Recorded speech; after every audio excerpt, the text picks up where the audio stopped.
There we go. We're back. Welcome back to This is Dunder Moose. Very special night, election night coverage. Very special guest, Alexander Macris. I think it was a little bit over a year ago. I had you That's on right. the show last time. And you're back at it with ACKS. You have another Kickstarter going on. Let me drop that in the comments. Thank you guys for being with us. I know there's a lot going on TV tonight, so we do appreciate you spending some of your time with us to learn about something more interesting than just bickering about the end of civilization, right? Um, so, how's it going? How do you feel about the performance of ACKS II Treasure Tome compared to the other Kickstarters you've run? Oh man, I feel great. You know, ACKS II Treasure Tome is at I think it's like at 89,000 and we're about a week in. Yeah. Um Prior to ACKS II, the best I'd ever done was 50,000 in a week. So or in a month. So to do Okay. 89,000 a week is fantastic. And that was the dwarf book, yeah? That was the dwarf book, yeah. So I'm absolutely thrilled at how well it's doing. I'm Um just gonna grab it. I have it here. Um, One of the things that I really appreciate is the quality of the hardbacks. Now, I don't have my hands on any of the Axe Imperial imprint. I'm expecting that to take it to the next level, right, with the poplar slipcase and stuff. But I do just really appreciate, like this parts are glossy and parts are matte, and just the feel. I think I did a whole unboxing on this anyway, so I don't need to keep going on about that. But when you get an Axe product or an Autark product, it feels good in your hands. That's one of you can tell there's quality right off the bat.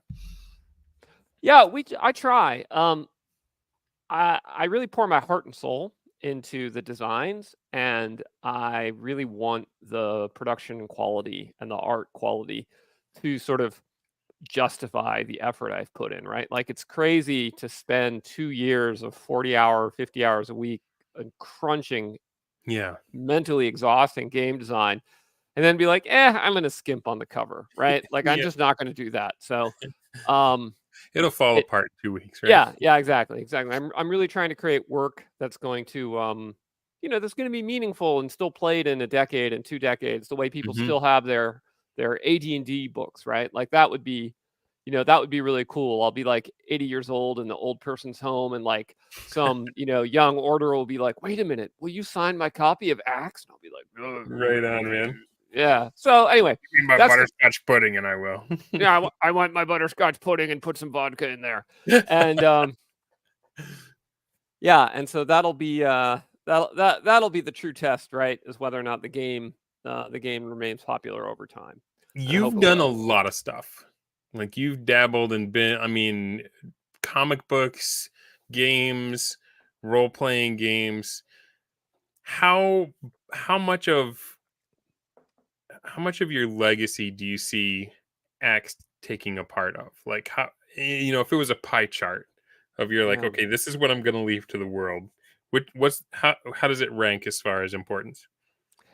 that's an interesting question.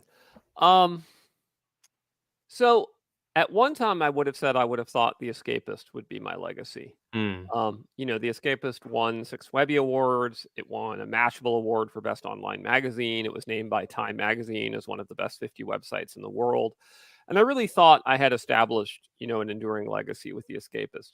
But in the aftermath of Gamergate, and the closure of Defy, and then the reopening of Escapist, and then the change in management, I think its legacy has ultimately been tarnished. And at the mm. same time, game journalism has decreased in importance. And so I suspect that probably won't be a major legacy for me. That's got to be hard to see something that was so important to you and just to see how easy it can just Yes. Yeah. meander off the path. Yeah. Yeah. That was definitely hard. Um, in a weird way, I think my efforts during Gamergate will be part of my legacy for good or for Okay. bad, because I do think Gamergate was an important um, it was an important cultural event in the ongoing sort of cultural war in America. And I was a prominent part of that. So I think that'll be part of my legacy.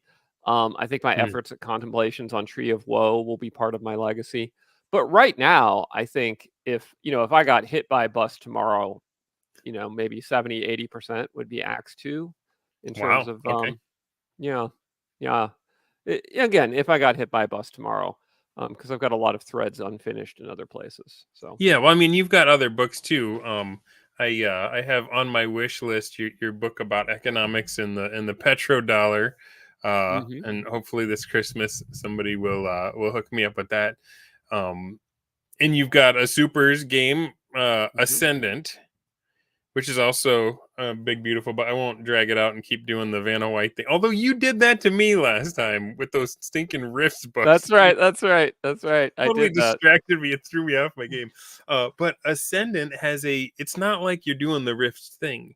It's not like you're doing the GURPS thing with that. Like Ascendant has a completely different engine that Yes. also seems like it was meticulously built. Yes, Um, yes. Yeah, so I'm a big believer that different systems work better for different genres. It's why hmm, I've never fully embraced the GURPS model, for instance, or the yeah, Savage Worlds model. Like, now don't get me wrong, Steve Jackson is an absolutely brilliant game designer. GURPS is a masterpiece of game design that innovated in dozens of ways. Um, but despite that, I don't think necessarily you want to use the same game system for every genre because and yeah. it it comes down to even subjective things. Like, so for instance, let me give an example. Um, let's imagine you've got two spells, right? Hmm. And they both are narratively described as creating a huge ball of fire. And for one of the spells, you just roll a single 10-sided die and multiply it by 100, and that's how much damage you do. And then for the other spell, you actually pick up a huge handful of dice and toss them on the table and total it up, right? And on a cognitive level, that latter one feels more like an exploding ball of fire Yeah. because you're literally tossing this huge sphere of dice onto the table and counting them up. It's not as And quick.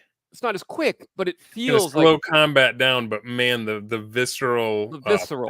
Yeah, physical. the physicality of it. And so, like, different games have a different physicality. They have sort of these different implicit messages they're sending you. Yeah. And so even if mathematically every system worked for every type of game, and I don't think that's the case, on a visceral level, not every system works for every type of game. So Yeah. That's a good point. I'm struggling with this right now.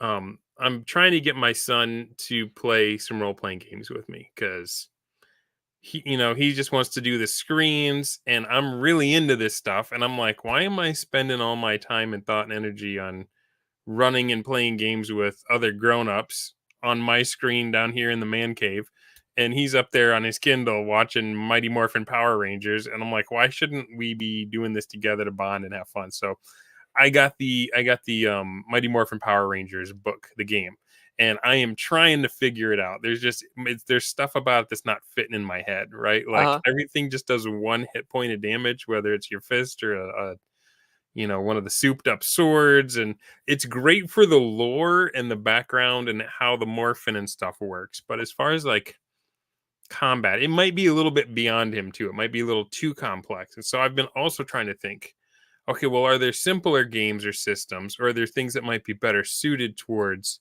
this type of style of play that I could, once we get started with, he's rolled up a Red Ranger. That's his favorite. And his sister has a pink one, and I rolled up a green one. Um, do I gut it out with his system, or do I try to find one that might be better suited for the kind of stuff that I think would be fun to have happen? Right. Right. So, and that, yeah, so that gets kind of into that mentality of what do we need, what do we expect of the games that we're creating. And so, like, when you're trying to come up, like, well, I have a list, I can't find it right now, but I have a list of the you put a poll out, hmm and you said, okay, I don't ever start my next Kickstarter until I've shipped the last one. Yep. um but you have a bunch of interests, right? And you're like, which way should we go? And one of them that I was hoping would be higher on the audience score was the Mech game. Right. Right. So let me ask you, if you were going to create a Mech game, would it be closer to Axe? Would it be closer to Ascendant? Or would it be something completely new and fresh? It's a great question, and I don't know the answer to that. Okay. My reason for wanting to design a mech game is because a couple years back I ran a Robotech campaign, Yes. and I saw some of your books. I started off planning to use the Robotech RPG, but Hmm. I found it unsatisfactory for the same reason most people find Palladium games unsatisfactory in various ways. So then I switched over to doing Mechton. And I Yeah. really like Mechton for its mech customization. It has the best mech creation rules of any RPG.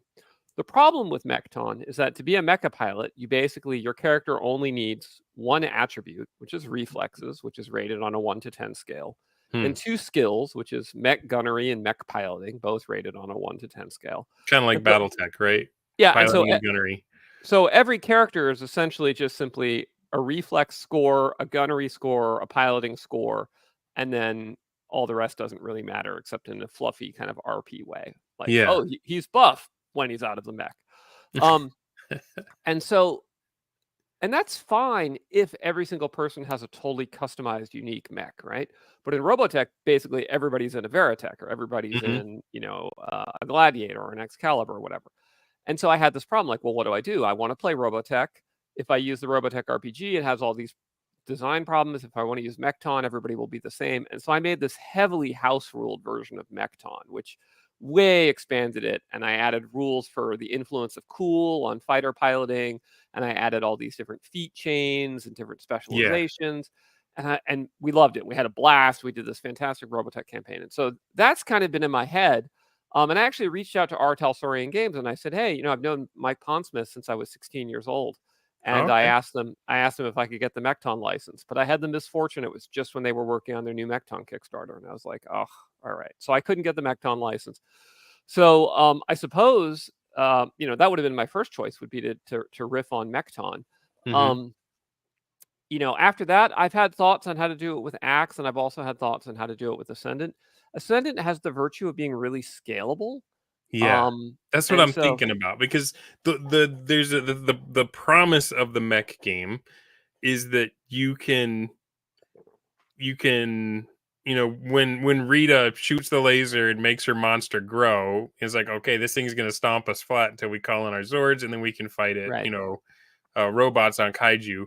um but like you said, you can't just only be a brain for a mech. Like, you also yeah, need to be able to do fun and cool stuff outside of it. And that's why I thought of Ascendant, because it has that right, that logarithmic scale where you can simulate both, power suited ranger superhero powers, but you could also turn it up to these gargantuan titans, and it right, doesn't right, break it, right? right. Yeah, that was the thought on Ascendant. The trick there is that um, I think to make a mech game really good, you have to have really interesting damage tracks, right? Like part of what made BattleTech so fun and Mechton so fun was your mech wouldn't just get damage to hit points, like your right servo breaks and now you Yeah. can't use your gun pod on your right arm and you Blew can his only leg off, turn and now he's left or gonna whatever. Yeah, fall over. Yeah, yeah. exactly.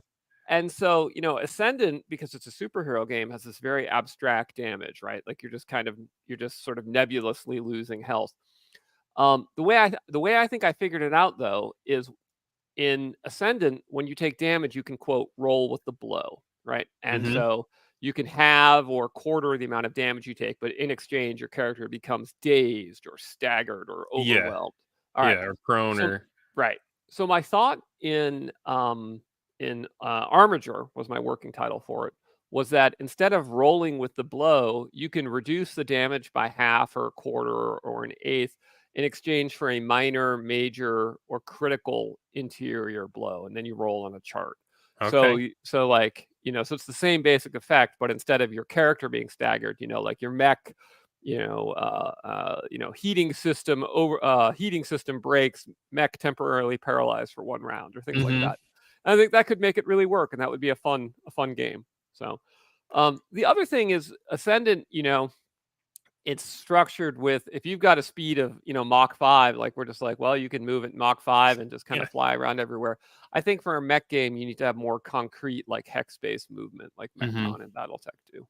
So So I have Jovian Chronicles, I have it's a Heavy great game. Gear, Those, I think those both use the same rule Yes. set. Yep. I've I got have that. BattleTech. Yep. I got my original like old school second edition BattleTech box set is Nice. in the compendium. And then I just picked up Gamma Wolves, which is not a role playing game, but like just a mech combat game. I don't have Gamma Wolves. I'm not familiar with that. So yeah, it's an Osprey. Okay. They do a lot of really interesting stuff. Osprey does. Yeah, and this one is going the post-apocalyptic route. Like the surface is so irradiated, you need to be in one of these to move around on it. So, would you say that would this be a fair statement? Because I think I understand your process. Maybe you can explain it better, but it seems to me that the way that you got to ACKS was, you started with a version of Dungeons and Dragons, and Mm-hmm. every time there was a gap, you thought hard about it and came up with a house rule that got crystallized moving forward until you Mm-hmm. had enough stuff to support where the game was lacking, and that became ACKS 1. Yes and no. Okay. So that is very much yes for many parts of it, but no for the mass combat system Domains at War. So Yeah. Domains at Okay. War Battles was, essentially my creation whole cloth. It had Right. inspirations, but there was no existing game that I was riffing on. I was just simply building what I thought would be the best game from the ground up. Um, and then large portions of it that came later, like the spell design system, for instance, and Hmm. custom races and things like that, were reverse engineered from existing systems. Okay. So, yeah. Um, so it was sort of like, if we imagine that, uh, if we, like, imagine you have a world in which the way magic works is a fixed, irrevocable natural law is that it produces D&D spells, then how might we reverse engineer a system for building spells that yields those spells, right? Yeah. So I essentially did, what's the term? It's like, when you make a video game emulator and you like kind of black box your way to figuring out the API. I kind of black box my way to an API for spell building. Even though no such thing actually existed, right? Like, actually Gary and Tom and Dave were just making that stuff up. They didn't have a spell Yeah. design system, but I kind of reverse engineered one from that hadn't previously existed, which was kind of a fun process, right? Like, it was imposing order on chaos. And Where does then, that happen? what do you mean? Like for me, it seems like most of my internal processing happens either in the shower Hmm. or lying on a couch with a pillow over my face. Like, is there a place or a position or a setting that you get yourself into where most of these ideas occur to you, or is it just a matter of sitting down and by sheer will alone turning your attention to this problem you're trying to solve? Um, Most of my work I just do at my desk. Okay. I would say it's not sheer will. It's probably a combination of um, taking enough caffeine and pseudoephedrine, um, plus sort of shutting out external diversions, in order to get like a focus, like, various mental stimulants, or my melange, my spice melange, Right on, man.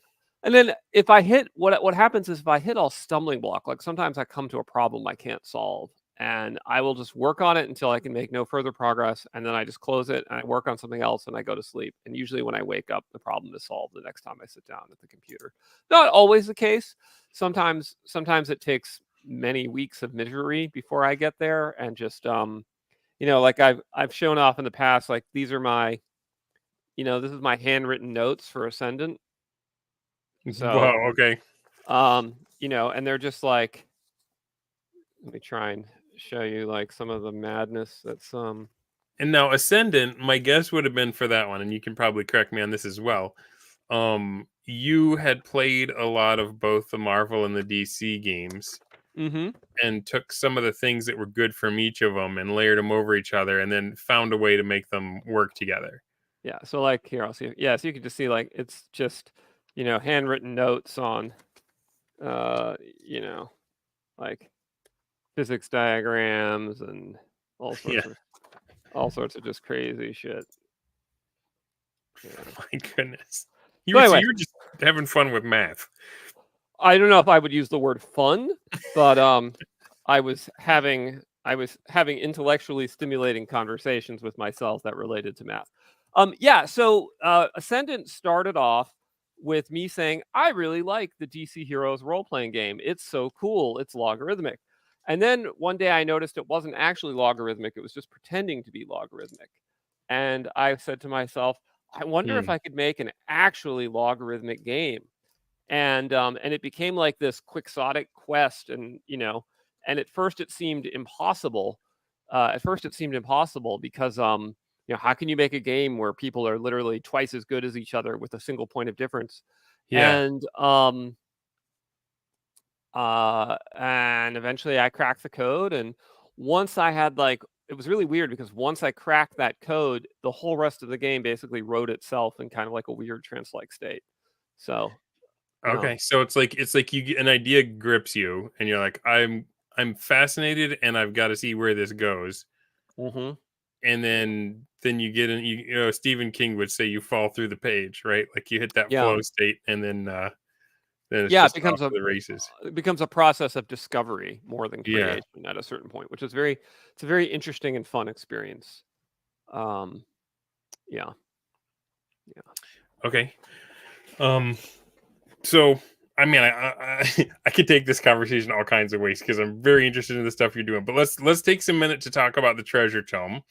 Um, on a scale of totally nerf bullets to OP, um, what is the gamut of all of the magical items on what, like, how much OPness? Nope, no, let's not say that. Um, what am I trying to say? Good sake, man. There is a lot of OPness. Yes, There's a large OPness index. OPness. um, yeah. So Like, did you want because you Axe 2 already has magical items and potions and that kind of stuff in it. But like, yeah, it does. Yeah, so yeah. did you want to So like just put in the high end stuff, or you just like more of everything, more mundane, more mid, more it's crazy, more it's more of everything. So more OPness? yeah. So what happened with Treasure Tome is while I was working on Axe 2, I got approached by these two very, very clever Axe players. And they're known on Discord as Unshaven and FCL.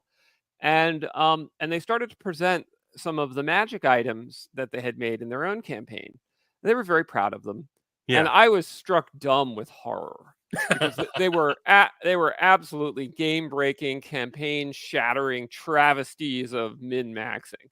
And I said to myself, I need to work with these gentlemen so that these errors do not still exist in Acts 2. Right And on. so Unshaven and FCL, more or less became like these mad scientists in the Acts 2 basement, where I would, write up new rules and updates, and then they would report back that they had thoroughly broken them and destroyed them. And sort of in the process of doing that, they created all these really cool magic items, and a bunch of them went into the judge's journal, and in a bunch we still didn't have room for. Yeah. And Okay. and so then they came to me and they said, why don't we just keep going and make a whole bunch more magic items? And so some of the items in there are from my own campaigns and stuff I've talked about and used and that some of my players have encountered. Some of them are are bog standard items. Some are by Unshaven and some are by FCL. And each of us has our own like personality. I think that shows up, and it'll probably be interesting to see once people read the book if they can guess, Yeah. whose items are whose. But man, they run a total gamut, ranging from absolutely epic armor worthy of your darkest dark lord and staffs that can cause cataclysms down to like hilarious chalk that lets you draw a doorway in a wall and then the doorway becomes real and you can walk through it. Okay. um to What? like So let's help them out. People that are trying to that are going to watch this and they're going to get the book. You guys, if you haven't already, if you're even watching this and you haven't, get in on this Kickstarter. You don't want to That's be right. one of the ones left out. Um, what would you say is your favorite kind of magic item? Like, what are the ones that either light your imagination up or make you laugh? And how is that different from FCLs? And how is that different from Unshavens? Like, is there an Yeah. example of the kind of thing that's quintessential of each of your sensibilities? Yeah, so I favor I tend to favor sort of relatively straightforward epic items, right? So like the red sword of the warlord is this famous sword from the Axe universe of the Arn Empire. And I fit it into the history of the world, and it makes this very powerful combatant on the battlefield. All right. Um, Unshaven likes to have magic items that have a dark twist that is something you would never want, but you use the item anyway. And the classic example he gives, there's this item that gives you +1 to AC and +1 to saving throws that stacks with all other bonuses. But if you get reduced to 0 hit points while you have it, you suffer a -5 in your mortal wounds roll. And you're Oh, like, yeah, but I'm gonna have AC 12 and I'll save I'm not against gonna need everything. it. And I'm not gonna, who cares if it's -5? That's not gonna happen to me. And he said that single device like claimed the lives of 3 characters in his campaign. That's awesome. So that's like Devil's Unshaven's bargain. that, yeah, very Okay. devil's bargain items. And then FCLs are frequently somewhat humorous and gonzo and filled with double entendres. And so Okay. for instance, there an example is the Ring of Three Fishes, which summons 3 36-hit die sperm whales, right? And so it's like you'd be like, I want a ring of 3 wishes, and the genie's like, oh, a ring of 3 fishes? Yeah, Oh, yeah, that's what I nice. said. So like, just really funny stuff. And That's hilarious. we were just talking about this on yesterday's stream, but Unshaven was saying that FCL tried to also sneak in the Ring of 3 Gishes, the Ring of 3 Dishes, et cetera, et cetera, et cetera. The ring of So 3 swishes. the Ring of 3 Swishes, exactly, That'd exactly. be sweet. Yeah. Um, Are you worried about the kind of player that would push their glasses up on their nose and say a sperm whale is not a fish? no. Yeah, curly. I guess Okay, Matt. actually, the Discord is filled with players like that, but it just makes it better. Um, I mean, originally in ACKS, I had a creature category called Giant Rodent, and under it, I had like the ferret, the weasel, the shrew, and the rat. And like within a day of publishing my draft, like they're on my forums, be like, actually, ferrets and weasels aren't rodents; they're museline and mustelids. So then we were like, okay, Oh, it's the giant varmint monster type, there you right? go. Yeah, so you just So gotta run with it. the kind of magic items I like are the ones that seem almost useless, except the one time where they're OP. Oh Right. yeah, yep. Like I've got a character. I'm playing in a 1E campaign in Trelopulus, and I've got a character named Bumblebore, the bookish, and he's just got to level 5. So I'm just starting to think, okay, what's it going to be like when I can make my own items? And I think making a spell or a wand that opens. What was I going to call it? Bumblebore's inconvenient openings or something like that, where basically along the underside of a creature or object, it will create a hole in the hopes that something important will fall out. Right. So it's not like you can use it to get through a wall because it won't go vertical. It has to be the underside. But maybe if you're getting chased by a pirate ship or something, you can, cast it on there and open them and a bunch of stuff will fall out of the ship. I don't know. That's the kind of stuff I think is funny, is like stuff that like people are like, well, I guess I can bring this just in case there ever comes up a use for it. And then when it does, it's like, oh, I have something for this. The dragon's flying over and all of a sudden all of his guts come slithering out. Right, right. Something like that. Anyway, Those are great. We have a bunch of one-off type items like that. Very specific use case. well, and Um, I can see. So, how big is this tome? How thick is it going to be? How many pages? I'm really bad at estimating that. It's Okay, 1,250 items. So, okay, it's it's it's hefty. it's gonna be hefty. It's not gonna be as hefty as Acts II's other core books, Hmm. which were 500 pages each approximately, but it's gonna be hefty. My internal estimate is 256 pages. But we'll Okay. see. Yeah, Because I mean, I was the kid. I was a kid in school that always missed going to recess because they would say, "All right, here's your sheet. Here's your 5 vocab words. Here's the dictionary.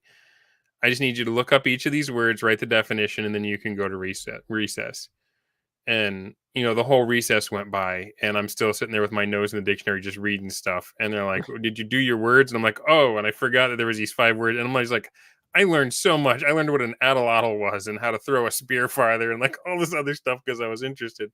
I think this is the kind of book that you could just sit down with and read through these crazy items and not just think of it as like treasure you can reward people with, but maybe even like spin off whole adventures and stuff, like you've heard Yes, that this yes. thing exists somewhere under a hill, and are you going to go get it, just Yeah, that idea. I had a thought of taking the treasure tome and then partnering with a bunch of science fiction and fantasy writers I know, because I move in those circles, and I know a bunch of the ones that like write for Bain and places like that, Cool. and say, here's the book, pick an item from the book and write a short story set in the Arn Empire about this item. So kind of like the monkey's paw story, but for different Yeah. items. I think it would be super cool. I think it would be a fun book. And that's like the level of flavor that some of the items have. They're really Mhm. they're really very delightful. Love it. In layers, what was it? Layers and encounters? Is that what it was for X1? If I'm Yep, layers and misremembering. encounters. Yeah. Layers encounters. You had some of the treasure was actually maps that would lead to other treasures and stuff. hmm Are you doing anything kind of like that with this as far as So no, we're not doing any treasure maps in this one. There are rules for treasure maps, but the actual treasure is basically magic items rather than treasure maps. So okay. yeah. Um anything else we should talk about as far as what people need to know about the treasure tome before I start asking you about the rest of that list? Oh, no. So I would say what you should know is it's already funded. It's 800% funded. So, it's definitely happening. You don't need to like wait back to see if we're going to do it. We've already hit all of the stretch goals. So we're going to be expanding it with all of the different appendices that we thought would be cool to add. There's an opportunity to get custom items. If you want to do custom items, from your own campaign, there's a backer reward that'll let you do that. It's good fun. Right on. And also, if you missed ACKS Imperial Imprint, so if you missed ACKS II, you can get the books as part of the treasure tome. So So yeah, you that- can get the whole thing, and they're all going to be that black leather. They're all yeah, gonna yeah, it's they're all all gonna gonna look fit. It's all good. gonna look together. Yeah, They'll yeah, match together on your shelf. So that's awesome that you're doing that. yeah. Um, so you had mentioned on Twitter that you were thinking about a science fiction game, and it hmm was on the list. Yep. And you were basically saying, "I want to fix all the things that bothered you about Star Wars." Yes. And then you mentioned one thing that you did like that got better with Disney Star Wars than the OG, the Lucas Star Wars. Did you take any heat for that? Of course I did, but I mean, I Yeah. did it on purpose because it was the day before the elections, and I just thought it would be amusing to try and provoke like really intense argument about something that wasn't related to the U.S. federal elections. And so I did this, whole post. It was like, Darth Vader fulfilled the potential of Anakin Skywalker, and I did this funny little meme with it and stuff. Yeah, and it provoked enormous arguments. But I stand by my position that Darth Vader fulfilled the potential of Anakin Skywalker. You can Y- give Disney one win, I give right? them the You one can win on say. that one. Yeah. So, what are some of the things that you would correct in your game that you think might have been missteps, just to keep the rage boiling? Oh, I mean, there's so many. Okay, so like let's start with this one, right? So your galaxy is defended um, by Jedi whose power is genetic, such that a powerful Jedi will have children who are powerful Jedi. Hmm. So therefore, let's make them celibate. Okay, Yeah. and these young men with the power to destroy the galaxy may turn to the dark side if their emotions aren't in check. So therefore, let's ask them to be celibate, because that really works well on young men. Give them awful haircuts. And then let's make them the bodyguard of the hottest woman in the universe that they've secretly been in love with, and then be like, I can't believe you didn't behave well. What's wrong with you? Like, it's kind of like my step one is that the Galactic Republic and the Jedi Order won't be run by idiots. Yeah, that's Um, always a hard one. yeah. So It's like, then, hey, you think you could use some of your force powers to let the kid's mom come with? You right. think? Right, exactly, exactly. So then, then we're like, okay, so then we'll talk about like the military tactics, right? So you had I don't know, you had a battle station the size of the moon, and it got defended by 4 TIE fighters. And you're like, okay, it's sort of like if a drone flies off course near Washington, D.C., we dispatch like a squadron of F-16s, right? Yeah. We're like, oh, this is the most important battle station in the galaxy, but it's defended by 4 TIE fighters, right? So, like, one of the big problems that Star Wars has is that it doesn't take itself seriously Yeah. as a military science fiction setting, right? Like the size of the military forces is too small. The resources that would be required aren't taken into account.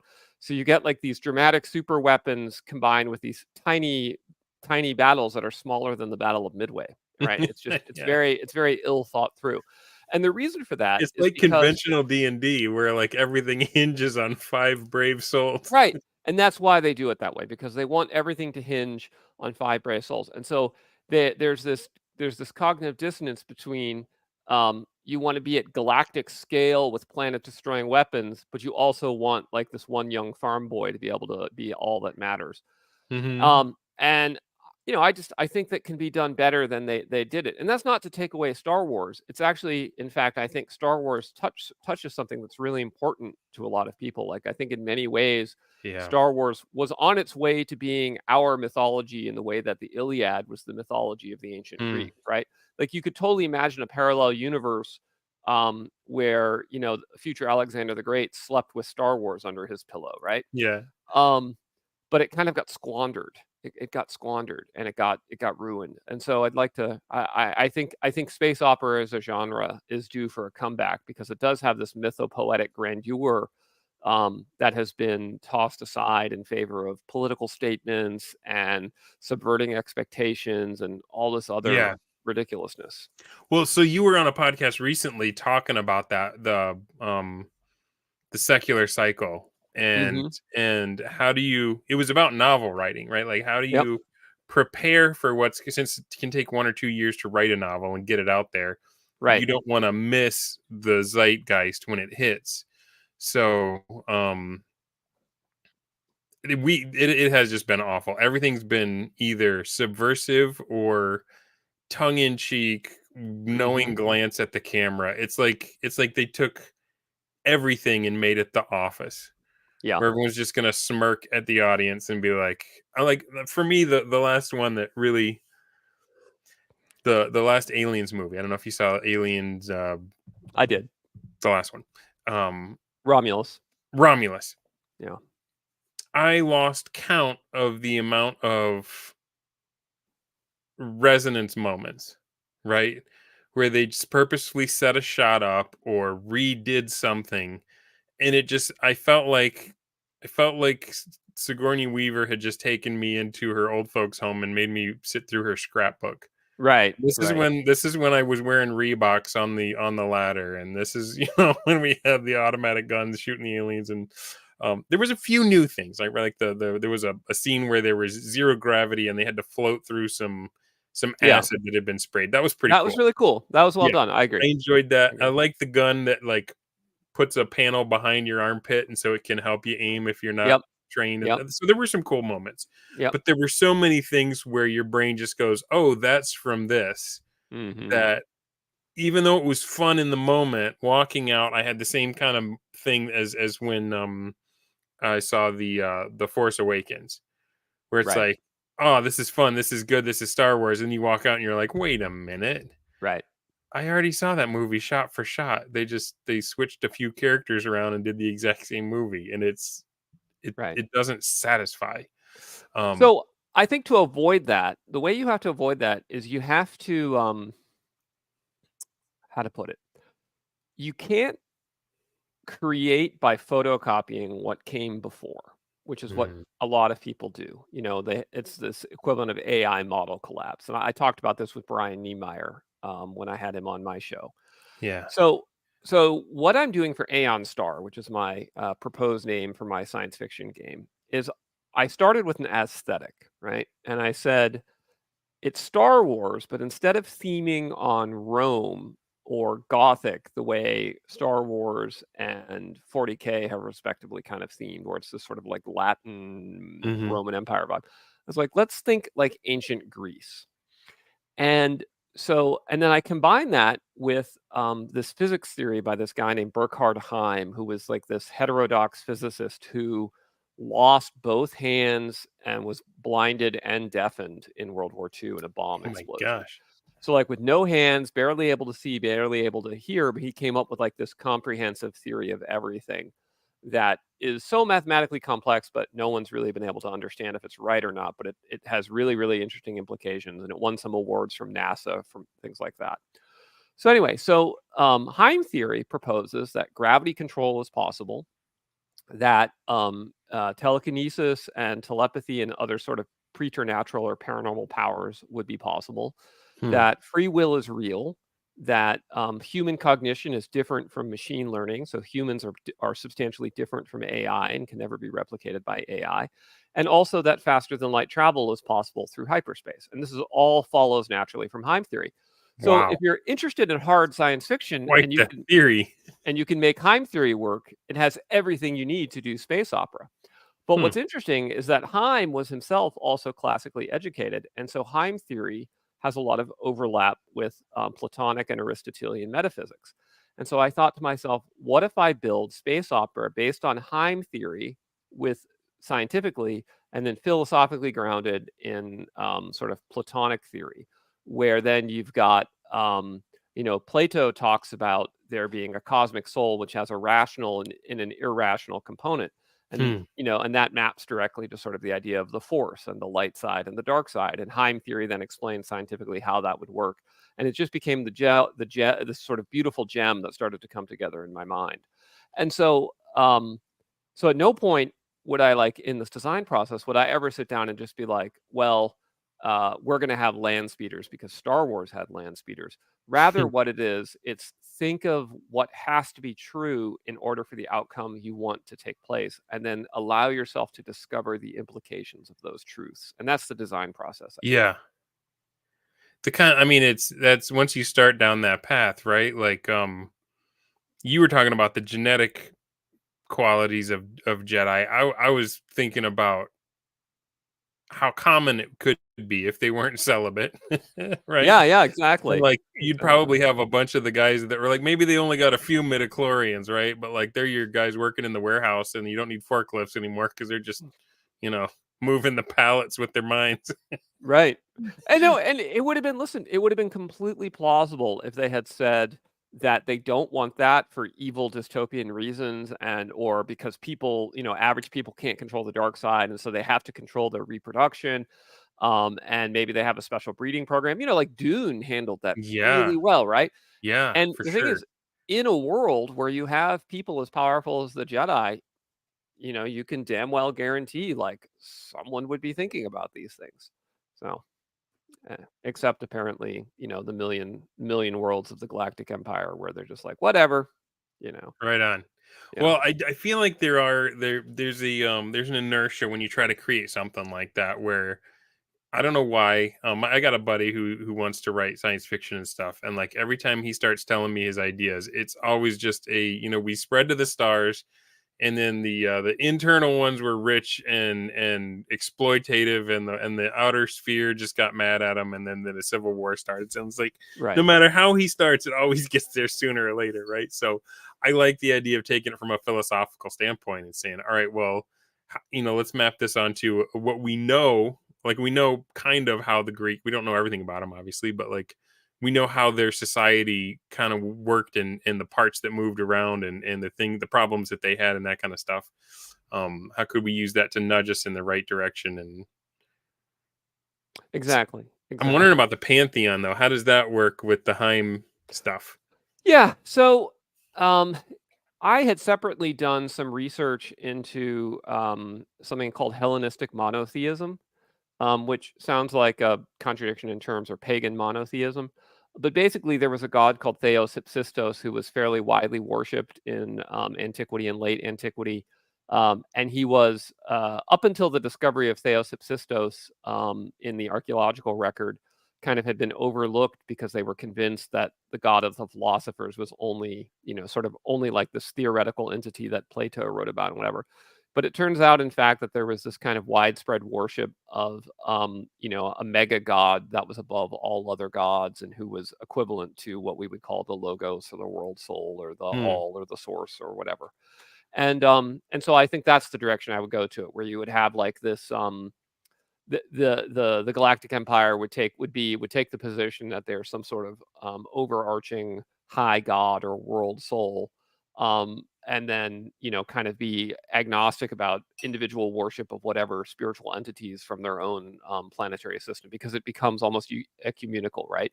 Like Mm-hmm. no matter what spiritual being, some civilization you encounter worship, you can always be like, yeah, but our high god is the high god above all of that, and it works Yeah. really well. Okay. So, yeah.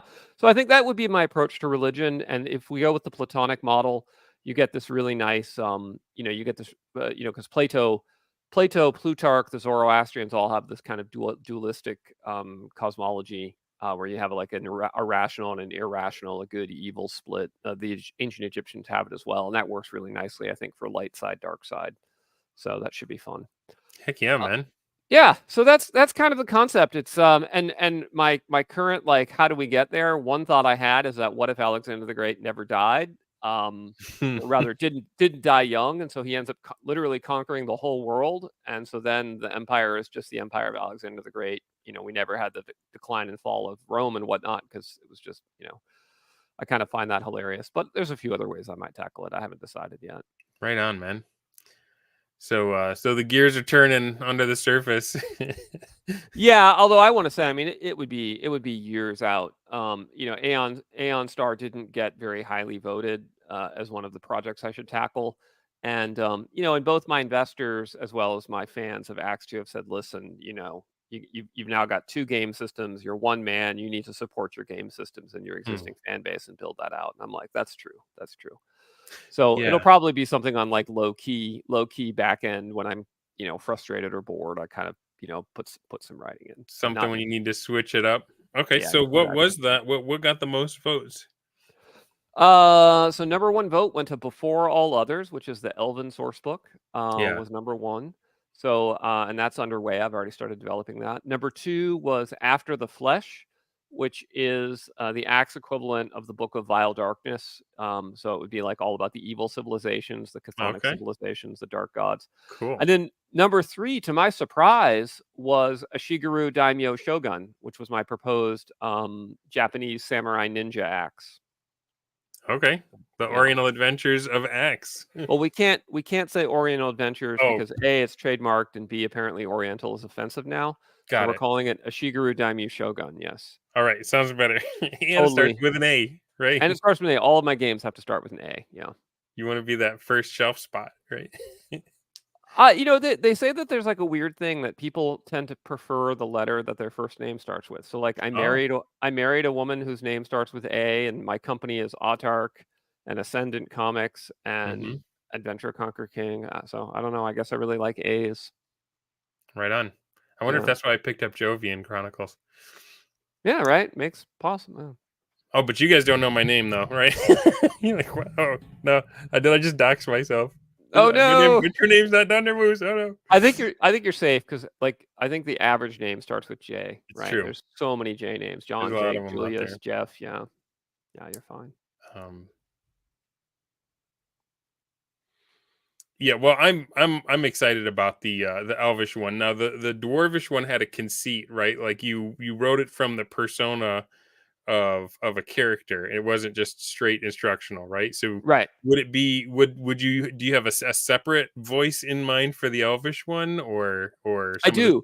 okay. I do. So what happened for the Elvish one is a great Aran scholar has been invited by the king of the Northern Argolian elves to come to Northern Argolay to write an encyclopedia of elven civilization that will help human beings understand them. And so the kind of twist is that the elves have like a really, really, really dark backstory in the Aran Empire. Yeah. Um, but they've kind of like covered it up and don't talk about it. And so I haven't fully figured out exactly how I'm going to present it, but basically they're inviting this guy in and they're feeding him the propaganda that they want him to tell the world about the elves. And somewhere along the way, he kind of discovers there's more going on. And I haven't quite figured out the best way to illustrate that in the book. There's That's different ways you could awesome. do it, like a change in tone halfway through, or it could be like, the way Lovecraft does it, where they gradually descend into Yeah. madness. Um, Or like he has to try and warn people without letting them know that he knows, because they might leave him right, there like dancing exactly. for 100 years under the mountain, as elves are tend to do. Yeah. Exactly. So, but yeah, so there is the first half of the book is written in character, and then the second half of the book is the rules and mechanics. Yeah. Cool. Um, so I know you do not practice 1-to-1 time, but No. there's Dubs where they are running an Axe Broasar style campaign. Hmm. There has been a lot of activity around the idea of Bronstein style play. Yep. Um, I know you got the RPG. I know you've got the mass combat down. Have you thought about playing with some of these Bronstein ideas, or have people approached you about using that with X? Yeah. So the closest I've come to doing a Bronstein was when I ran my Oplenian Knights campaign.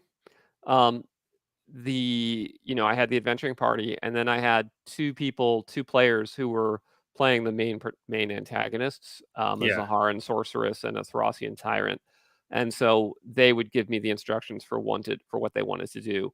So that was like, I think that was more patron play than Bronstein, but we had a good time yeah. with it. It resulted in a party wipe. Very sad.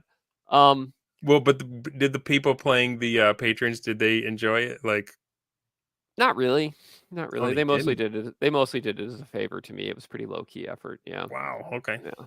Um, How did you feel as a GM handing over control over your world to people who could do stuff you never would have thought they would?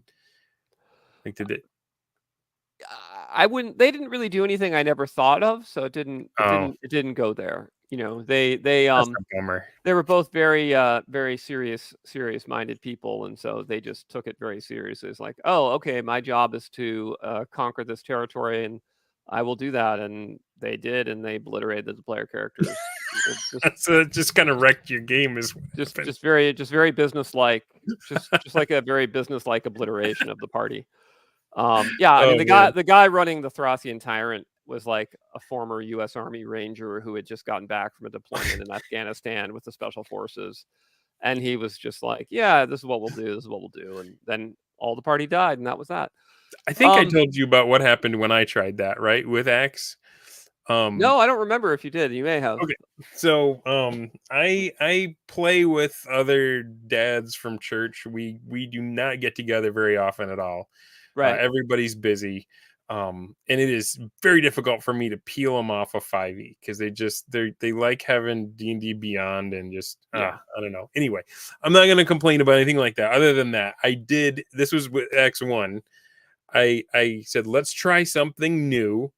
I had Keep on the Borderlands and X1, and I got them through an adventure, and it went disastrously because nobody thought to bring any torches, because they were used to 5e and everyone having dark vision and all that crap. So that Right. was kind of hilarious, Right. right? Um, and of course there was this cleric that was with them from the town, which may or may not have been up to nefarious purposes, right? And so he cast light on his mace, the evil cleric, and they got into the kobold, and right when it was about to go down, the lights just went out, and you just hear a bunch of thunking.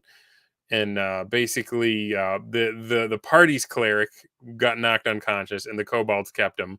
And the magician ran out, ran for it, magic user, and and so they escaped, but without their cleric. Uh-huh. And so I was like, I got these two guys that I play with on Monday nights that don't live in town. So one of them, I gave him the evil cleric, and I was like, "What are you doing?" He's like, "Well, I'm going to go back and poison the town water supply in the keep." I was like, "Of course you are." And I asked the kobold guy, my buddy Dave, I put him in charge of the kobolds. I'm like, "Well, what are you going to do?" I was Right. like, "You've got this cleric. You can feed him to your tribe. You can ask Right. for a." And he was like, "Well, the goblins have an ogre. We want an ogre too. We want our own ogre." And so, they sent one of the hirelings back. He had no clothes on, he had no weapons or anything. He just had a sign that said, "We'll trade cleric for ogre." Oh my and, god. and like, to me, that wasn't just a systematic let's take out the keep. That was like, I would never have thought to put my players in that much trouble to where at level 1 they've got to try and find an ogre and convince him to somehow work for the kobold. Like, I Right, thought that right, was right. brilliant. Kind of bummed that your experience wasn't more eyebrow raising, that it was just kind of a standard straightforward crush the party. Yeah. Well, I mean, I suppose that's what you get when you put a U.S. Army Ranger in charge of the Dark Tyrant. Yeah. I have other players that might be more mischievous, but they were playing in the game. And part of the problem, in fact, was that all of like the mischievous instigator, let's do wacky stuff guys, Hmm. they were the people that got wiped out because they were up against the let's just play this to win. Yeah, So, just um, but attack through the objective. I do have this idea for a grand campaign based on my Great Skysos War, where the Arn Empire goes to war against the Skysos, which would Yeah, and my thinking is I'd like run it with my patrons, drawn from my Patreon. So like, if you're the $100 backer, do you want to be the Emperor of Ara, or do you want to be the head of the Khan of the Skysos? And then, nice. the next tier down will get the Exarchates and the generals, and then the next tier down can be the Tower of Knowledge and the High Clerics and things like that. And could be really, really, really, really fun. It is Uh, really the ones that I've played in. It's like playing diplomacy, right, right? Only you don't just move into the other territory when you say you do to betray them. Like, then you would bust out your domains of war to play. Okay, how many troops do you have? How many? Well, everyone stops and we solve the problem. We fight out the battle and see where the state is. And the cool thing is having it be part of your ongoing campaign, so that it goes back to session play, but now the whole world is different and the players right. have to try and reinstitute an equilibrium. It can be a way to shake things up if things have gotten too samey. Yeah. So, at West Point, we actually did multiplayer campaigns. Basically, we did the Bronsteins without the role play element. We did that all the time. Like that was one of Yeah. our staples of what we did. The closest example that I can give that people might be familiar was like kind of like the Tony Bath, Conan, Okay. Hyboria type campaign. So we did stuff like that, but we never combined it with our role play. We played very vanilla role playing, right? It was like, here's your party of adventurers, and you're in Ravenloft, and you're doing Ravenlofty things. So I think the genius of combining the two is that you're able to do this really zoomed out diplomacy war game, and then also have this crazy zoomed in, whatnot. And Yeah. I think Axe is really the perfect game for it. Yeah. Um, I also would say I don't think my home group is probably the group that would most get into it. My home group in many ways is very traditional minded. They like the traditional aspects of the play. They enjoy what the CAG guys, the classic adventure gamer guys, call silly voices. Yeah. So like the last session of my Pirates game, they didn't even leave town. They were just in port, and it was silly voices all night. So they're not necessarily the guys that get into the war game side. I think, Yeah. yeah, my online player group is a lot more into that. It's a So very unique experience to do silly voices in a war game.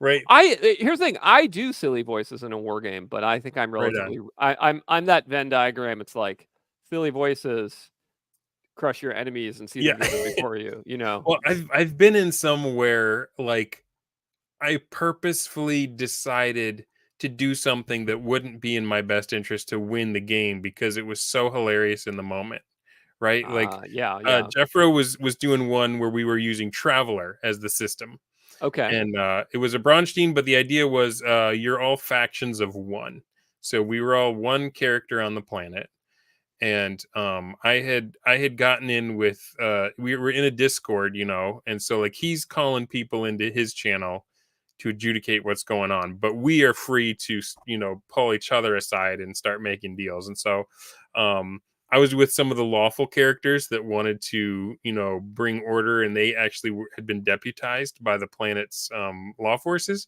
Hmm. But there were a couple characters that were like had set up this heinous drug ring, and I had somehow wormed my way into their confidence as well, and I kept telling each side about the other one.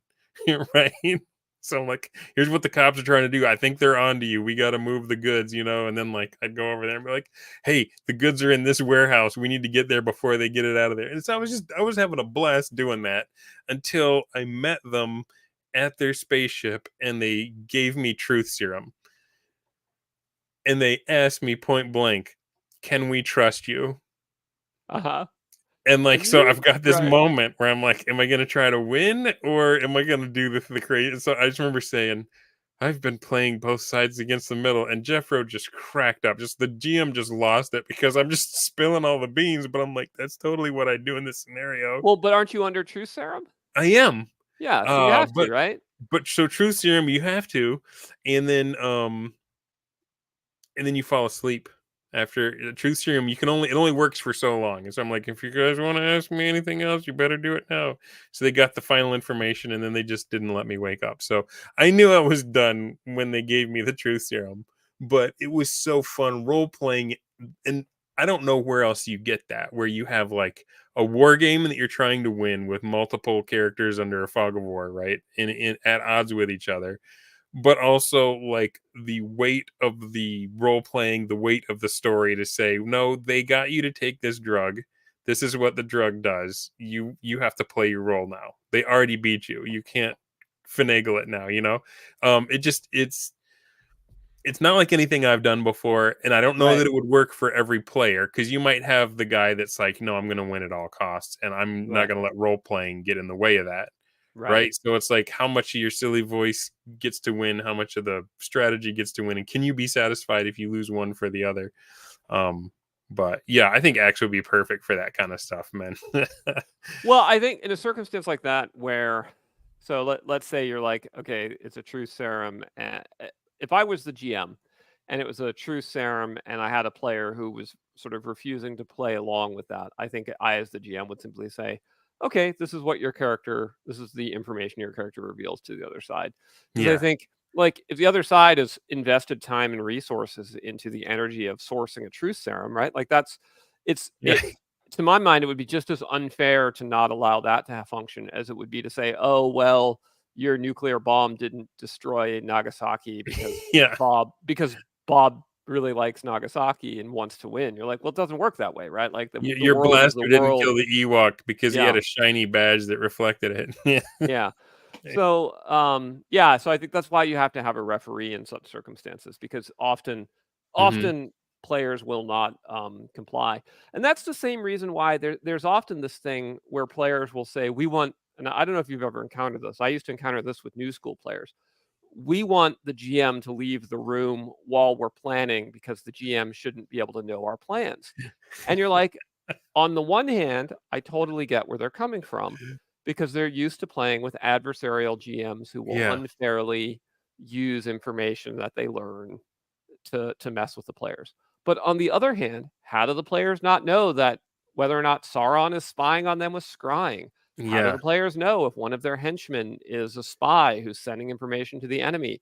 Like they can't know those things. So they can't know what the GM shouldn't know. So therefore they should never be in a position to tell the GM that he doesn't get to know this information. It is a high trust It's a social high trust contract social where contract. both It the has GM to be. and the players agree Yes. not to act on information that their character wouldn't know. Right. And Right? so when you so then and I think it's more important for the okay, and so let's talk about information you're not supposed to know. So from the GM point of view, you are supposed to know everything, but your NPCs are not necessarily supposed to know everything. That's right. So you as the GM should take everything into account. Your NPCs should only take into account what they know. as a player, there's really two different types of information that you aren't supposed to know. So one is there's the information you as a player know because you've been playing Dungeons and Dragons for 30 years Yeah. versus what your little peasant knows How at many first hit points level. an Odiug Right. has, right? And then and I consider it fair game for a player to use that knowledge. I don't expect a player to pretend to not know that dragons have a breath weapon, right? I think that's Yeah. stupid. On the other hand, there's also the sort of player who, if he hears that you're running Dwimmermount, goes and buys Dwimmermount and reads Dwimmermount. And I kind of think that's kind of dickish. And I do think Yeah. that, to my mind, passes from successful metagaming into cheating, Yeah. right? But you can Well, I mean, only that's why differentiate the two in a high trust environment. I think that's why Gary in the DMG was like, if you find evidence that they've been reading this, you need to start destroying their magical items.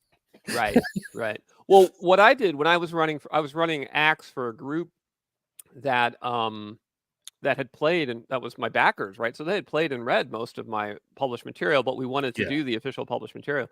So I would just make minor changes to it, and it was very interesting how much it would throw them off because you would take for granted that certain things were the way they were. And we actually had almost multiple party wipes just from very small tweaks. So Yeah. Did they appreciate that, or did it frustrate them? it varied player by player. Some Yeah. really appreciated it, and some were quite frustrated.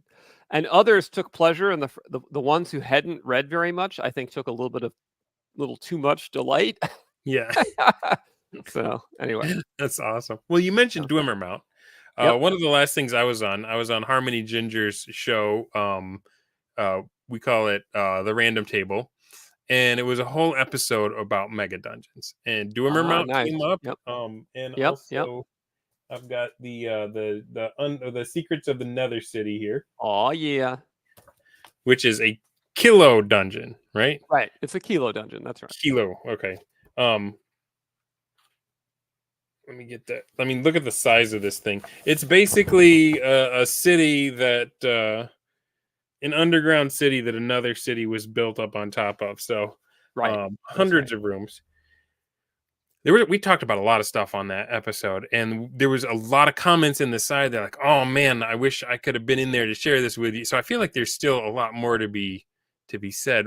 When you think about what is a mega dungeon compared to a normal dungeon, Yeah.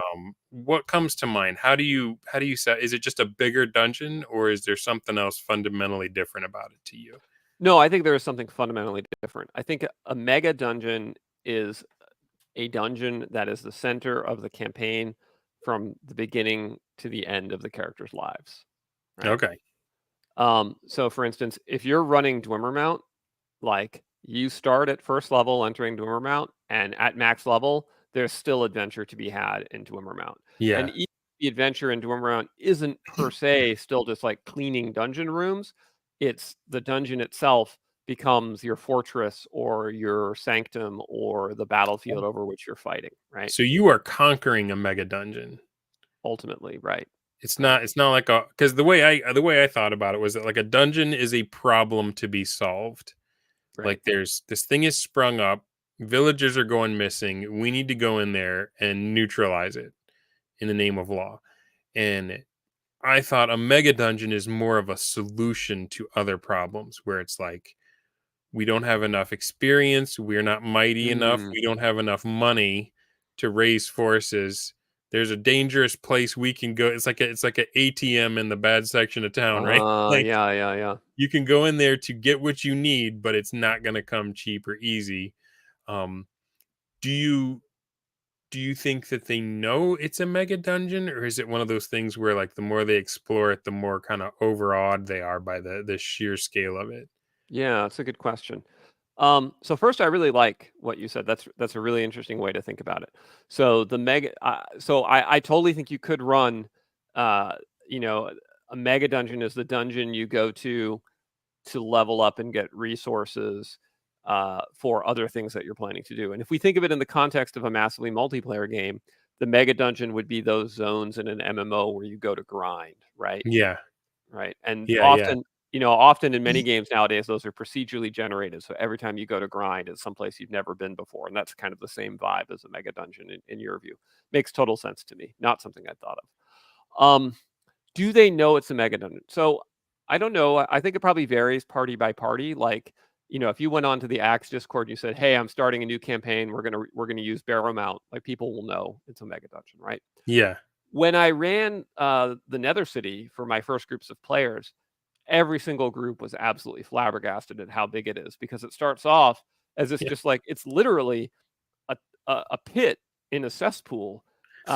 And you like go down this pit, you're like, oh, I wonder where this leads. And it leads into a room that leads into another room. And then it leads into a room with a few other rooms. And the next thing and every group has been like, oh, okay, we'll clear that this session. Well, we'll Yeah. clear it next session. And Yeah. like 6 weeks later, they're like, how big is this place? I love it.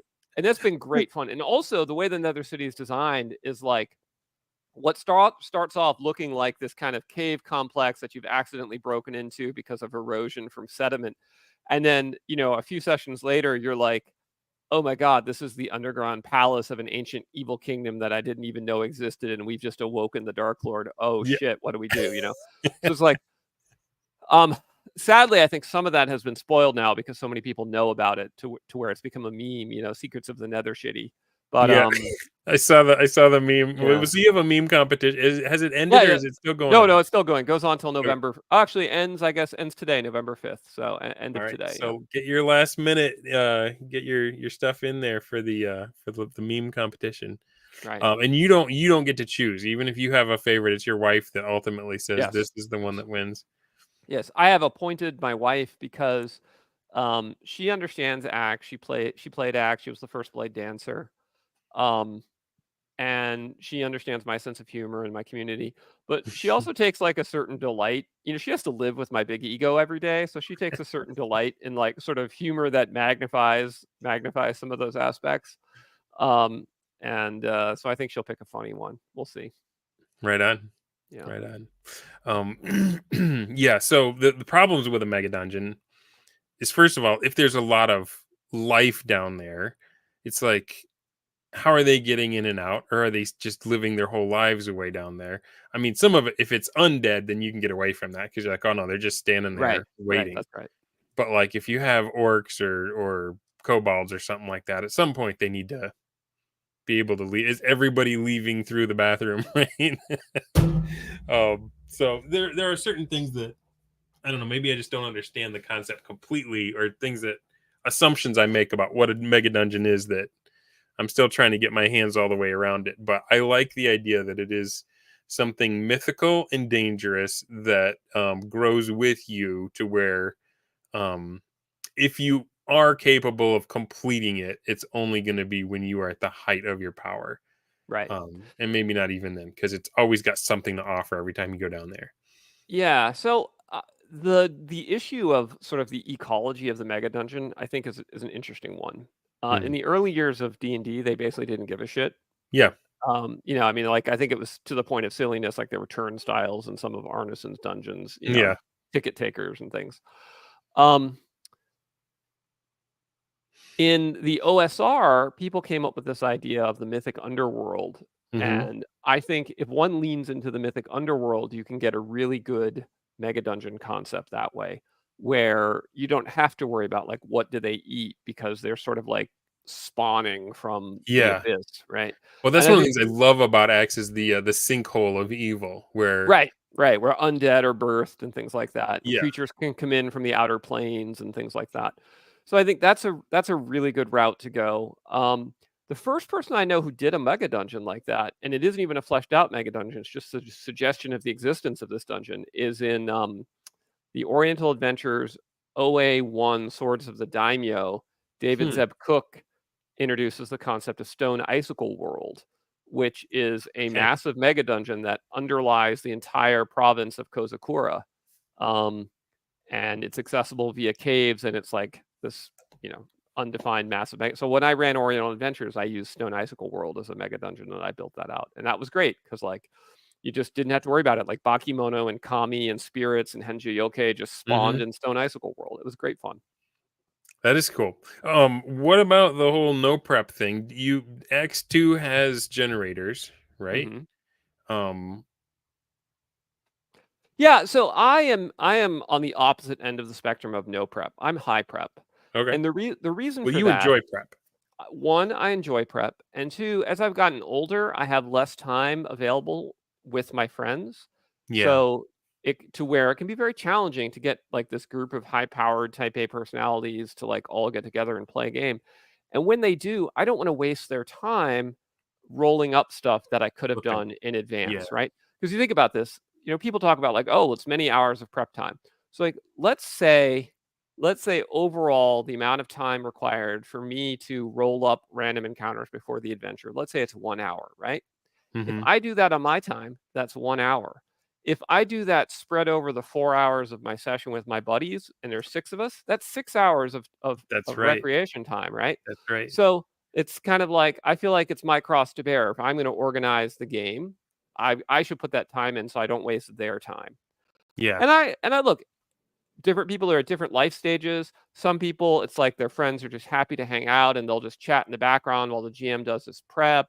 Everybody drinks Mountain Dew. Like it's all good. Like I love everybody. I don't judge on how people want to Yeah. want to GM. We're not telling people what they should do. You're just Yeah, saying for but the stage for that you're at, me, here's what you prefer. for my group, I Yeah. am I yeah I'm very high prep and I love the prep. For me, it's great fun. So To me, I the way I put it recently is that it is um the prep can be spiritual milk, right? Like if you are hooked to only running the module that you bought as written, uh and you feel a tension when your players want to go off script, uh that that's the milk of learning to know prep. That's your first stage, and then you can graduate onto the meat of prep after that, when you know full well that if they go anywhere on the map, if they go anywhere in the dungeon, that you can keep up with them. You know where you've got book control, as you can create it on the fly if you need to. Once you have those skills, then you can make sure, okay, I'm going to do this, like you say, an hour before, and maybe I'm still rolling on the random tables. But here's where I'm going to say, all right, this that came up is interesting to me. I've not seen it before, but I am going to make this room a little more interesting. right, I'm going to put exactly. something funky in here for them to interact with, because randomly I just got kind of a bunch of empty rooms in a row, and I want to juke it, you know. Yeah, Um, yeah, but that's not to say skip the step of getting used to rolling that stuff up so you can do it quickly in the moment if you need to. exactly, It's my take exactly, on it anyway. exactly. Yeah. So certainly, like if I have to, I'll do it in the moment because I don't want to tell the players they can't do something. So, like the other day, I was running my Pirates campaign, and Pirates is a very demanding campaign because you've got ships and they can go virtually anywhere. Yeah. And during the week, we all chatted, and everybody was 100% decided they were all going to go to this particular island where they had a treasure map, etc. And so, I prepped for that. And at the start of the session, they're like, you know what? I don't feel like we're ready for the treasure map. What do you guys say we just sail west on the trade route and do a bunch of piracy tonight? I was like, okay. Yep. Ready to go. let's You got let's it. hit the let's hit the random tables and see what you guys find on the trade route. And we just ran with that. And what I found is that the group, my group at least, was a lot more tolerant of kind of of zero prep play when they know that it gives them the freedom to do whatever they want. Yeah. Whereas if I was always zero prep, um, no matter what happened. Like they literally were like, Alex, we only have 2 hours to play, and it's really important to us. We want to hit this dungeon while Bob's in town because then he's going to have to go. Yeah. He's going to miss the next 4 sessions. If I rolled up and I was like, oh, I didn't even design the dungeon. Sorry, guys. Like I feel like I would be really letting my group down. I So gotcha. yeah, Well, to me, there has to come a transition from no prep to I'm gonna pick up the pieces here, right? Like, because if all you do is no prep, if all you do is roll randomly, um, that can affect their agency too, because then the world isn't reliable and consistent. The yep, world is just gonna keep spinning the dice on them. But like, if you randomly roll up, oh man, over the next ridge, there's a hobgoblin camp. Um, Now Hmm. those become part of the world, and that becomes something that the DM is going to keep track of from that moment on. That That's becomes a right. known quantity. You don't just next time they go over the hill roll randomly again and say, "Hey, look, it's ogres." Like so. I mean, that's my take on it too. So again, we're talking about mature things. If you are still struggling under prep addiction, if you are playing a lesser form of the game and getting burned out by prepping all kinds of beats and story moments right before your players who told you that this is what they wanted to do this week and then changed their minds when they sat down, definitely learn the ways of no prep. But Yes. Yes. once you have that technique down, you do not need to use it every single time. Then you can graduate to the more fluid, advanced forms. And also, I would say I don't ever prep stories, right? I think that's Yeah, really important. A lot of people burn out because they plot like they're writers, and that is an endless time suck and a disastrous drain on your energy. Um, yeah, you know, when I say prep, like an example of prep for me would be, so I'll use my Pirates game as an example, is I sat down and I pre-generated a bunch of merchant mariners, right? What's the name of the vessel? What's its flag? What treasure is it carrying? What's the name of the captain? Do they have any marines? Do they have any siege weapons on the ship? hmm Boom, boom, boom, boom, boom, boom, boom, right? And so then when I roll a random encounter with a merchant mariner, I don't have to sit there on the fly and come up with all that yeah. information. You It's just right go to the there. next one on your list, and you're like, I already know what's going on Exactly. here. So that's an example of what I mean by prep. Another example of what I mean by prep is that I created a navigational chart early in the game that had like a bunch of X marks the spot buried treasures. And so I know what treasures are on those spots so that if the group goes to that X, I'm not Yeah, like, well, I have no idea what's here. I don't know. Like I prep that. But what I yeah. don't prep is, on Saturday, November 6th, my group will be heading into this place where they're going to meet with Bob, who I've written 4,000 words of backstory about how he's sad Mhm. about his mother-in-law.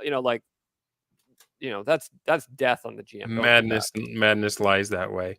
Well, and I feel like this is something you addressed in your book, Arbiter of Worlds, where you said, um, it's not the GM's job to make sure the players have fun. You have to create an environment where fun is achievable, and it's up to them how they're going to do it. You don't know what they're going to bring into the table with them. You don't know if they had a bad day or whatever. You just need to present a place where fun can happen. That's right. That's And right. I feel like the prep addicted, they want to be the hero. They want to Yes. be the creative one that delivered an experience to everyone. They want to be the hero and they Hmm. solved all the problems. And Hmm. yeah, Yeah. that just It, doesn't it, work it because it's nobody tells each other stories at the water cooler the next day about stuff you came up with. It's That's right. always the crazy crap that they pulled out of their butt. Like that's what they're proud of and happy about. That's right. That's right. Yeah. Yeah, I would say most of the funniest stories I've ever had in role-playing games have been stories that have arisen from calamity, right? When things Yeah. went absolutely terribly wrong. Like 20 years on, like my Cyberpunk players are still talking about the night when they got attacked by scuba ninjas. Um, That's awesome. and it was just they walked into an ambush by scuba ninjas and they were like, I didn't even know scuba ninjas were a thing in Cyberpunk. Yeah, it's just fantastic. Um, and it went terrible for them, and like half the people got killed, but like that's what you remember. They don't, all the intricacy of like my careful plotting of the backstory of the scuba ninjas or whatever, Yeah, whatever. and yeah, you had me at scuba ninjas. You didn't have to go into their background. Exactly, Right? exactly. And I think that's part of what made Cyberpunk 2020 such a great game was it had this botch system that was absolutely merciless. And so your most precious character in the world could just die from like a self-inflicted gunshot wound. Oh man, And it just created really memorable stories. it's the game's not over if your character dies. No, that's right. It's The not. game's over if your character dies and it wasn't hilarious. I mean, or it's okay if your character dies and it was like really heroic, right? I've had so many of my I have to Yeah, admit, I have literally never survived a campaign with my first character. Not in I've been now playing for 39 years, 38 years. I've never once survived a campaign with my first character ever. the FNG always buys it, huh? I mean, Nice. yeah. And I actually told this to Unshaven, my co-author on Treasure Tome. I was like, if you he wanted me to be a patron in this battle campaign he was running. Oh, And I was like, nice. I'll be a patron. He's like, yeah, I want you to be the big bad. You'll be like the military genius bad guy. I was like, totally. But I need to warn you, like, I won't survive. Like, he will die. He's like, no, no, no. He's gonna be behind the lines, and and um and I died. Like I went into one fight, and the first shot on me, he rolled a critical hit to my cockpit, and I died. Right on. He's like, I don't believe that. How did that happen? Like, Dude, I I don't know.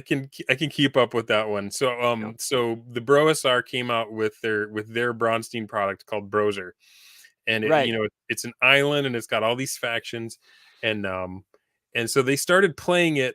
Crom is running it with Amber Diceless as the underpinning, just to show you how absolutely anti-fragile this type of play is. And I started playing not as one of the factions, but there is a faction called Frogtown. And so I was like, you know what? I was playing in the Gangbusters one, and it was really fun being the newspaper. So I was like, I got a bunch of memes of Kermit the Frog, with his little reporter outfit. Hi ho, Kermit the Frog. I named him J Jumper Jameson, and I was just interviewing all the different people and then like spilling secrets, you know. And Hmm. I got R Dubs invited me to go. He said, he was running the Inquisitors, and they were like, we need you to teach our acolyte how to swim. And I was like, okay, and I went, and so we have this stupid scene that he and I are texting each other. I'm like teaching him how to swim in this pond, and the guy's like crying as he goes in. And halfway through, he pulls out this stone and incants some incantation and drops the stone in, and the whole thing starts boiling. And he's like, magic 40, which is like one of the stats in. And I hadn't even rolled up Right. stats for my guys. I was like, I made Right. up my own faction after you guys started playing. But the only thing I know about frogs is, if you turn it up degree by degree, they don't hop out of the pot. So I was like, yeah, you just keep Kermit doesn't know why you're crying. He just keeps swimming around until some boiled frog legs float to the surface. So Oh no. I was a reporter and I got killed in a Bronstein. So I know what you mean. Like your first character just doesn't survive contact with the game Nope. world. Never. Yeah. It doesn't matter. It doesn't matter what level you start me at. It just doesn't matter. I will always die. So my Right. friends who stayed in the military have said that given that this is the state of my luck, it's probably for the best that I never was deployed into combat, because I would have been that guy. Bullet magnet, huh? Yeah, I Oh think so. man. Alrighty, well, we are almost at time. I know there's a lot going on tonight. There's an election and stuff, so I want Yeah, to I give heard you that somebody's getting elected tonight, right? somebody's getting elected. Yeah. So I want to give you a chance at the last word. Anything we talked about, anything you wanted to say and I didn't let you get it out, or anything else we want to talk about for the treasure tome? Treasure tome. Treasure Tome. Uh, the I last like word is yours. alliteration. No, Yeah. listen, I'm thrilled already. We have almost 1,000 backers for the Treasure Tome, so I'm confident a lot of the people listing today have already backed it. If you have, thank you. If you haven't, I hope you'll check it out. I think it's a good book. I think it's a worthy addition to the ACKS II trilogy. It's the fourth book of the trilogy, and I think you'll be delighted if you do back it. But I also recognize like times are tough for a lot of people. Money's tight, so we still love you even if you're not able to back it on this time. Right on. So, All right, guys. Thanks. Thank you so much for coming on the show again, Alexander. I always have fun when I hang out with you, man. It's always a good time. thanks for So having me back. yeah, right on. Absolutely. Yeah, Okay. Have a good night, everybody. Go vote if you haven't. I don't know if it's still open. Probably not. probably not. Well, feel bad if you haven't voted. Have a There we good one. go.